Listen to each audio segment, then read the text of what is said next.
Super Sunday with Sudeep ಕಾರ್ಯಕ್ರಮ ಸುದೀಪ್ ಅವರಿಂದ start ಆಗುತ್ತದೆ. ಎಲಿಮಿನೇಟ್ ಆದ ಕಂಟೆಸ್ಟೆಂಟ್ ಜಯಶ್ರೀ ಅವರನ್ನ ಸ್ಟೇಜ್ ಮೇಲೆ ಕರೆಯುತ್ತಾರೆ. ಆಲಾಪನೆ ಆನಂದನೆ ಹಾಡಿನಿಂದ ಆರಂಭವಾಗುತ್ತದೆ. ನಂತರ ಬಿಗ್ ಬಾಸ್ ಕಾರ್ಯಕ್ರಮ ಅಯ್ಯಪ್ಪ ಗೆಲ್ಲಬಹುದು ಎಂದು ಜಯಶ್ರೀ ಹೇಳುತ್ತಾರೆ.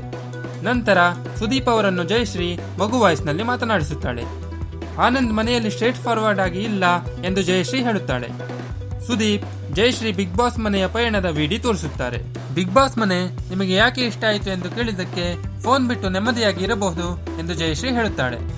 ಬಿಗ್ ಬಾಸ್ ಮನೆಯಲ್ಲಿ ರೆಹಮಾನ್ ಗುಡ್ ಫ್ರೆಂಡ್ ಎಂದು ಜಯಶ್ರೀ ಹೇಳುತ್ತಾಳೆ. ಹುಚ್ಚ ವೆಂಕಟ್ ಮನೆಯಲ್ಲಿ ಅರ್ಥ ಆಗಿಲ್ಲ ಎಂದು ಜಯಶ್ರೀ ಹೇಳುತ್ತಾಳೆ.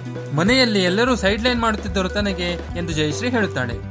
ವೆಂಕಟ್ ಸೋಂಬೇರಿ, ಚಂದನ್ ಮತ್ತು ರೆಹಮಾನ್ ಹಾಟ್ ಮತ್ತು ಕೃತಿಕಾ ಮನೆಯಲ್ಲಿ ಬಕೆಟ್ ಹಿಡಿಯುತ್ತಾಳೆ ಎಂದು ಜಯಶ್ರೀ ಹೇಳುತ್ತಾಳೆ. ಮಾಸ್ಟರ್ ಆನಂದ್ ಸೇಫ್ ಆಗಿ ಗೇಮ್ ಆಡುತ್ತಿದ್ದಾರೆ ಎಂದು ಜಯಶ್ರೀ ಹೇಳುತ್ತಾಳೆ. ನಂತರ ಶಾರ್ಪ್ ಶೂಟರ್ ಮೂವಿ ಪ್ರಮೋಷನ್ಗೆ ದಿಗಂತ್ ಬಿಗ್ ಬಾಸ್ ಸ್ಟೇಜ್ ಮೇಲೆ ಬರುತ್ತಾರೆ.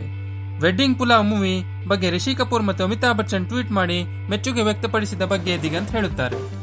ಶಾರ್ಪ್ ಶೂಟರ್ ಬಂದು ಆಕ್ಷನ್ ಕಮ್ ಕಾಮಿಡಿ ಮೂವಿ ಎಂದು ದಿಗಂತ್ ಹೇಳುತ್ತಾರೆ. ನಂತರ ವೇದಿಕೆ ಮೇಲೆ ಐಂದ್ರಿತಾ ರೈ ಬರುತ್ತಾರೆ. ದಿಗಂತ್ಗೆ ತುಂಬಾ ನಾಚಿಕೆ ಎಂದು ಐಂದ್ರಿತಾ ಹೇಳುತ್ತಾರೆ. ಐಂದ್ರಿತಾಗೆ ಪ್ರಾಣಿ ಬಗ್ಗೆ ತುಂಬಾ ಪ್ರೀತಿ, ಸ್ವಲ್ಪ ಕೋಪ ಜಾಸ್ತಿ ಎಂದು ದಿಗಂತ್ ಹೇಳುತ್ತಾರೆ. Diganth soft character, non veg ತಿನ್ನಲ್ಲ ಎಂದು ಐಂದ್ರಿತಾ ಹೇಳುತ್ತಾರೆ. ನಂತರ ಚಿಕ್ಕಣ್ಣ ಅವರನ್ನ ದಿಗಂತ್ ಜೊತೆ ಡ್ಯಾನ್ಸ್ ಮಾಡಲು ಸ್ಟೇಜ್ ಮೇಲೆ ಕರೆಯುತ್ತಾರೆ. ಚಿಕ್ಕಣ್ಣ ಶಾರ್ಪ್ ಶೂಟರ್ ನಲ್ಲಿ ತಮ್ಮ ಪಾತ್ರದ ಬಗ್ಗೆ ಹೇಳುತ್ತಾರೆ. ಚಿಕ್ಕಣ್ಣ ಫೇವರೇಟ್ ಕಂಟೆಸ್ಟೆಂಟ್ ಹುಚ್ಚ ವೆಂಕಟ್ ಅನ್ನುತ್ತಾರೆ. ನಂತರ ಜಯಶ್ರೀ ಅವರನ್ನ ಪುನಃ ಸ್ಟೇಜ್ ಮೇಲೆ ಕರೆಯುತ್ತಾರೆ.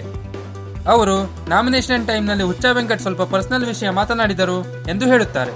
ನಂತರ ಲಾಲಿಪಾಪ್ ರೌಂಡ್ ಅಲ್ಲಿ ಜಯಶ್ರೀ ಪ್ರತಿಯೊಬ್ಬರಿಗೂ ಒಂದೊಂದು ಕಮೆಂಟ್ ಕೊಡುತ್ತಾಳೆ.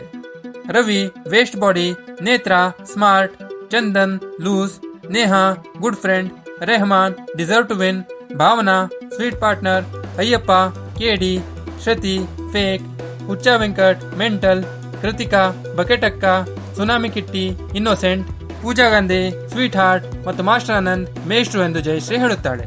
ಮುಂದಿನ ಸಂಚಿಕೆಯಲ್ಲಿ ಏನಾಗುತ್ತೆ ಎಂದು ತಿಳಿಯಲು ನಮ್ಮ ಚಾನೆಲ್ ಸಬ್ಸ್ಕ್ರೈಬ್ ಮಾಡಲು ಮರೆಯದಿರಿ.